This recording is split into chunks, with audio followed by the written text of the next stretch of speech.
আন্তরিক আমাদের আমিরে জামাত ডাক্তার শফিকুর রহমান সাহেব উনি খুব স্পষ্ট করে বলেছে যে সংখ্যাগুরু বলতে কোনো কিছু নাই। আমরা বাংলাদেশের যারা জন্ম নিয়েছি প্রত্যেকটা মানুষই আমরা বাংলাদেশের নাগরিক।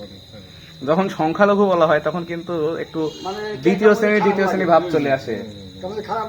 জি জি জি কাকাবাবু, ওইটাই। হ্যাঁ, এই জন্য আমরা সবাই বাংলাদেশের নাগরিক, আমরা প্রত্যেকে ভাই ভাই, আমাদের মধ্যে কোনো প্রকার ভেদাভেদ নাই। আমাদের ধর্ম, আমাদের ব্যবসা বাণিজ্য, আমাদের কাজকর্ম প্রত্যেকটা আমরা একেবারে শান্তিপূর্ণভাবে সবকিছু করতে চাই, এমন দেশটাই আমরা তো চাই।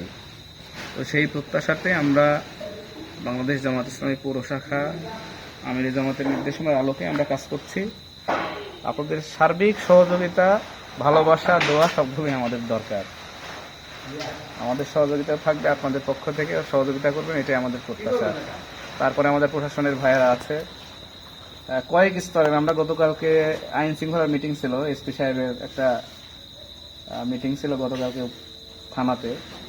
তো সেখানে ওনারা যে বক্তব্য দিল সেই বক্তব্য অনুযায়ী আপনার একটা হলো পুলিশি নিরাপত্তা, আরেকটা হলো সেনাবাহিনী টহলে থাকবে।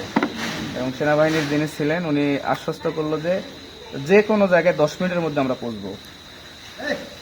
হয়তো ওনারা আসলে ব্রিফিংটা আপনারা পাবেন যে 10 মিনিটের মধ্যে বড়াইগ্রাম উপজেলায় যে 47টা মন্দির আছে, এই 47টা মন্দির ওনারা গুগল ম্যাপের আন্ডারে নিয়ে আসছে এবং সেটা কোন লোকেশনে কত দ্রুত পৌঁছা যাবে এটা তারা ফিক্স করে ফেলেছে।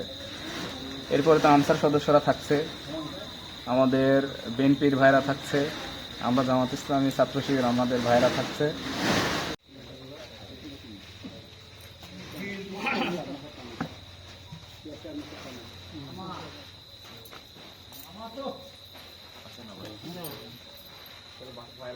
ভাইয়ের